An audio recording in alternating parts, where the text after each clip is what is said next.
जम्मू कश्मीर के शोपिया में सेना के काफिले पर हमला। आतंकियों ने सेना के काफिले को निशाना बनाया। शोपिया के कलूरा इलाके में हुई घटना। पाकिस्तानी बर्बरता पर सेना प्रमुख बिपिन रावत का तीखा बयान। पाकिस्तान को मिलेगा मुंह तोड़ जवाब। बोले, हम आगे की जाने वाली कार्रवाई की पहले से जानकारी नहीं देते, कार्रवाई करने के बाद जानकारी देते हैं। बैंक और कैशवैन लूट से जुड़े मामले में सुरक्षा बलों ने 20 गांवों में चलाया तलाशी अभियान। करीब 30,000 सुरक्षाकर्मी तलाश में लगे हैं। शोपिया और आसपास के इलाकों में तलाशी। जम्मू कश्मीर के हालात सामान्य करने के लिए पुलिस और सेना के चल रहे ऑपरेशन अभी जारी रहेंगे। सूत्रों के मुताबिक जरूरत पड़ने पर लाई जा सकती है तेजी। जम्मू कश्मीर पुलिस के डीजीपी की गृह मंत्रालय में चली बैठक के बाद फैसला। यूपी एटीएस ने महाराष्ट्र एटीएस के साथ मिलकर देश में फैले आईएसआई के नेटवर्क को पकड़ा। यूपी से पकड़े गए आफताब अली से पूछताछ के बाद मुंबई से अल्ताफ और जावेद गिरफ्तार। जावेद और अल्ताफ के जरिए अपने एजेंटों को पैसा देती थी आईएसआई। देश के 434 छोटे बड़े शहरों में केंद्र के कराए स्वच्छता सर्वे में मध्य प्रदेश ने बाजी मारी। इंदौर पहले तो भोपाल दूसरे नंबर पर रहा। यूपी का गोंडा देश का सबसे गंदा शहर। यूपी विधानसभा में पहली बार चुने गए विधायकों से मिले सीएम योगी आदित्यनाथ। संसदीय व्यवस्था समझाने के लिए 2 दिन चली क्लास। योगी बोले, इसी क्लास की तरह अनुशासन से विधानसभा चल पाने का भरोसा है। यूपी में तेल चोरी के खिलाफ योगी सरकार की कार्रवाई जारी। बलिया सहित कई इलाकों में मारे गए छापे। कई पेट्रोल पंपों में मिली गड़बड़ियां। सील किए गए पेट्रोल पंप्स। पैन कार्ड और आयकर रिटर्न के लिए आधार कार्ड को जरूरी बनाने के खिलाफ सुप्रीम कोर्ट ने सुनवाई पूरी की। फैसला सुरक्षित रखा। पूरे देश में पहली से 8वीं कक्षा तक हिंदी भाषा की पढ़ाई को अनिवार्य बनाने की मांग पर सुनवाई से सुप्रीम कोर्ट ने मना किया। कोर्ट ने कहा, इस तरह की नीति बनाना सरकार का काम, कोर्ट दखल नहीं देगा। साल 2002 में गुजरात के गोधरा में दंगों के दौरान बिल्किस बानो गैंगरेप मामले में सजा का ऐलान। मुंबई हाईकोर्ट ने 11 दोषियों की उम्र कैद की सजा बरकरार रखी। बिल्किस के परिवार की 14 लोगों की हुई थी हत्या।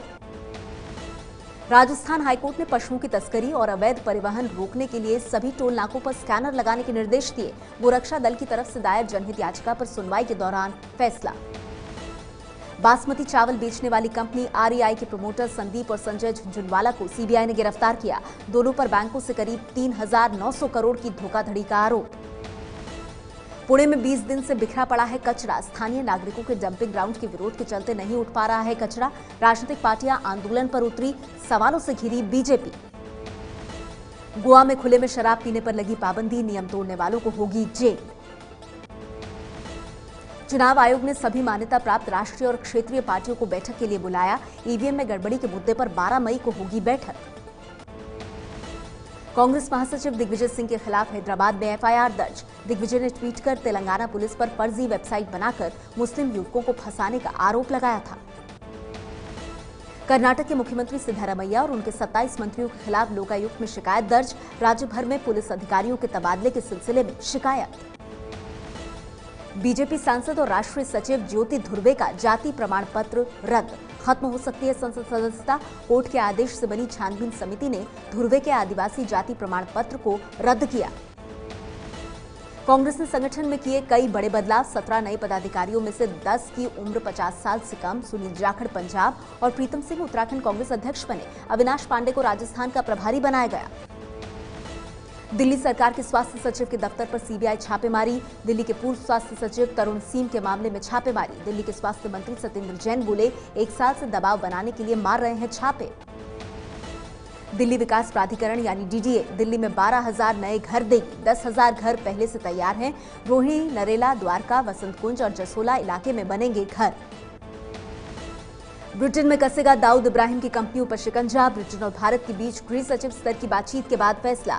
विजय माल्या प्रत्यर्पण को लेकर भी हुई बात। सुकमा में सीआरपीएफ पर हमले में शामिल 10 संदिग्ध नक्सली गिरफ्तार। छत्तीसगढ़ पुलिस और सीआरपीएफ के साझा ऑपरेशन में गिरफ्तारी। 24 अप्रैल को चिंता गुफा इलाके में हुए हमले में 25 जवान शहीद हुए थे। रोजमर्रा का सामान बेचने वाली सबसे बड़ी कंपनी बनाना चाहते हैं बाबा रामदेव। रामदेव का दावा 10,561 करोड़ के मौजूदा टर्नओवर वाली पतंजलि अगले 10 साल में देश की सबसे बड़ी कंपनी बनेगी। ये है एबीपी न्यूज, आपको रखे आगे।